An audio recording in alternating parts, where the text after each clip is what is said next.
In this lesson, we will solve a very famous programming interview question.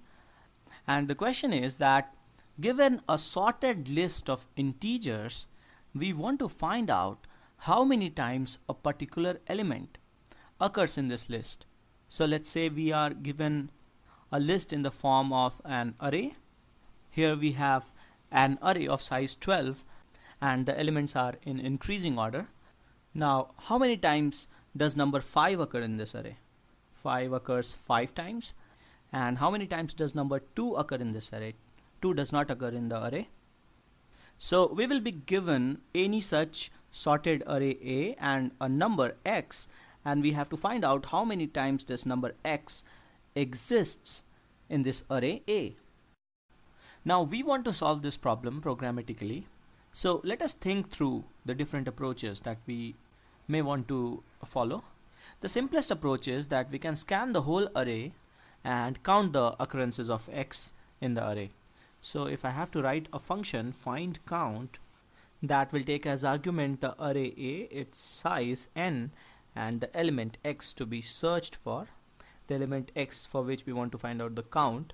So the logic would be pretty straightforward. We will take a variable initially, let's say the name of the variable is count, and we initialize it to 0, and then we run a loop starting 0 till n-1, and if ai, or the element at index I, is equal to the element x, we increment count, so count becomes count plus 1, and finally when we come out of this loop, we return count. So we are performing a linear search where we are scanning the whole array to search for element x.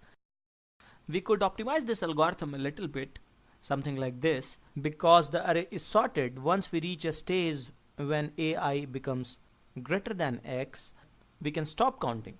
But still, in the worst case, this loop will run n times.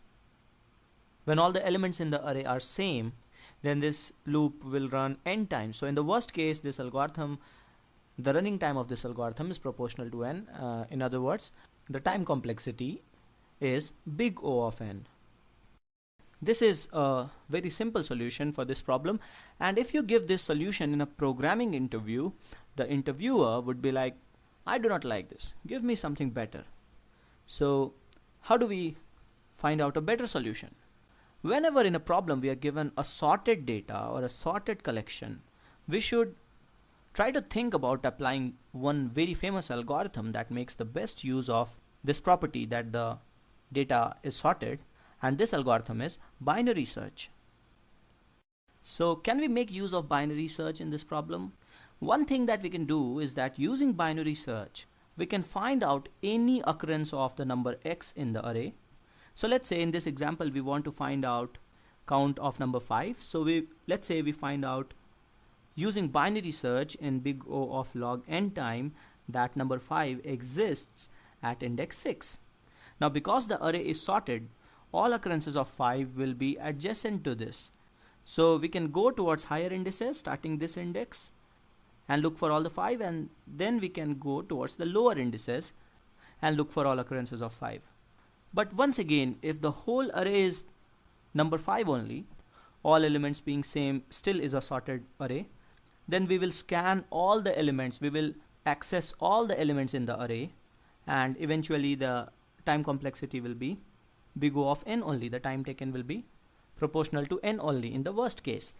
So using binary search kind of does not give us much advantage if we use binary search in its basic form. Big O of n, because to perform binary search we will take big O of log n time, and then to find out all the adjacent occurrences of x, we will take big O of n in the worst case. So for higher values of n, log n is negligible in comparison to n, so this is eventually big O of n. We are not writing pseudocode for this approach. We leave that as an exercise for you. With these two approaches, we are still big O of n in the worst case. So what do we do? Well, if you remember from our previous lessons on binary search, we can write a binary search to find out the first occurrence of an element in an array. And similarly, we can write a variation of binary search to find out the last occurrence of an element in an array. And this forms the basis of our third approach. And I'll clear some of this and make some space.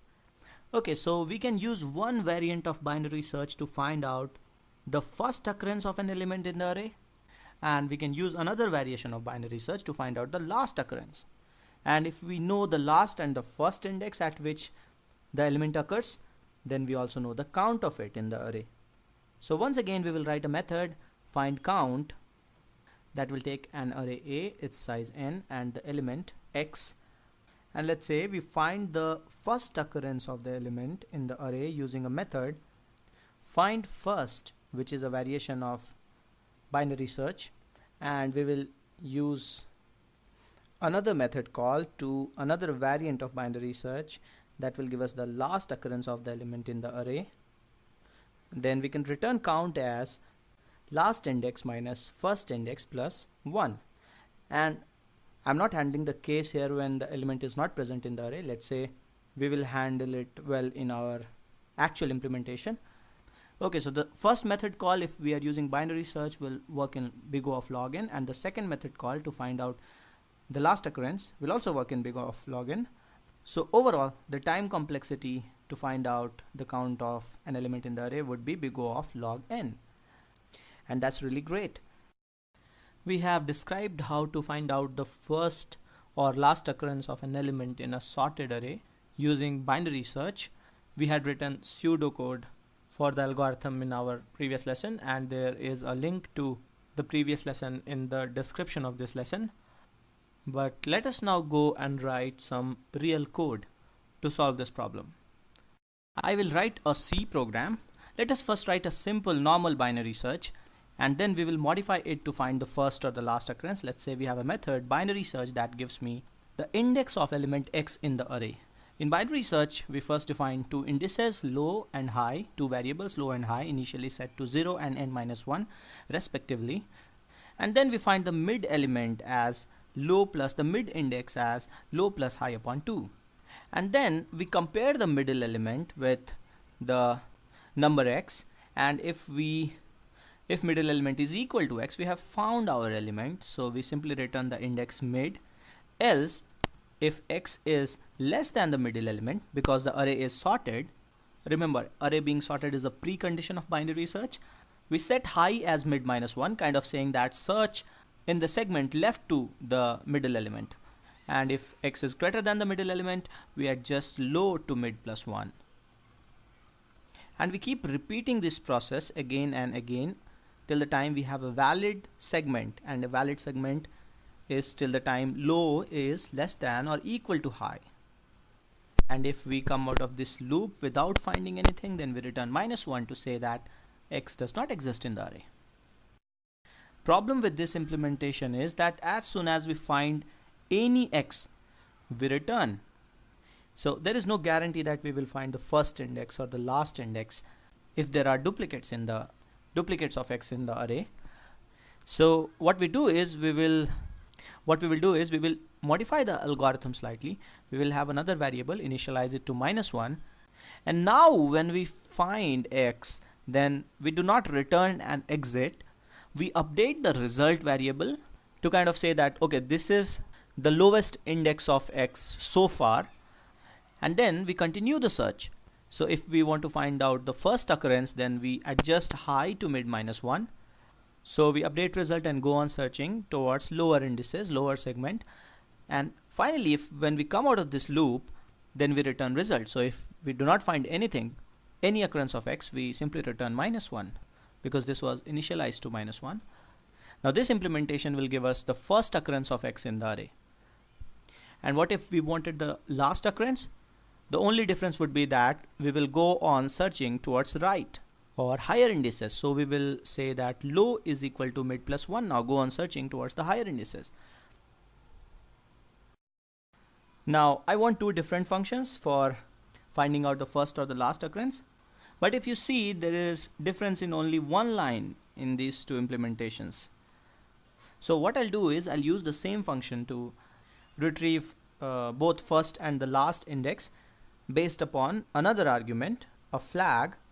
So let's say we have a flag as a Boolean parameter, search first. If it is true, we want to search for the first occurrence, and if it is false, then we want to search for the last occurrence. So if we want to search for the first occurrence, then we want to, in the case when a mid is equal to x, we want to adjust high to mid minus 1, else we want to adjust low to mid plus 1. Okay, let us now write the main method. What I'll do is I'll first initialize an array, and I'll ask the user to input a number x.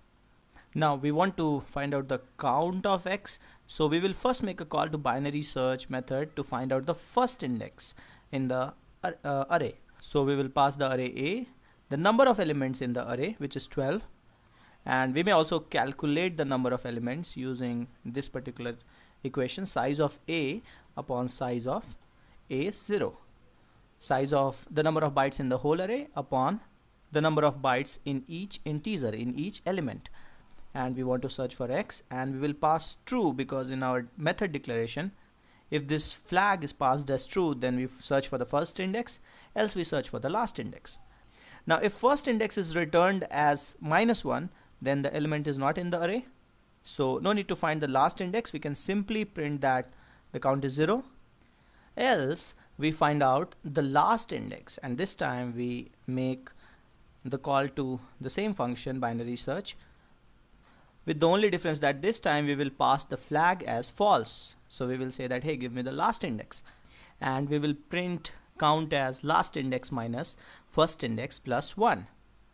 So this is our code, this is our method binary search, and we have made call to binary search twice to find out the first and the last index, and we decide first or last index using this flag. Let us now run this code and see what happens. Let's say we want to find out the count of number 3. Then this gives us that 3 occurs twice, which is right. Let's now try number 5, and count of 5 is 5, and let's give x is equal to 2. 2 is not present in the array, so the count will be 0. So this is an optimized algorithm to find out count of an element in a sorted array. This is a classic implementation of binary search. In the coming lessons, we will see more problems on binary search. So thanks for watching.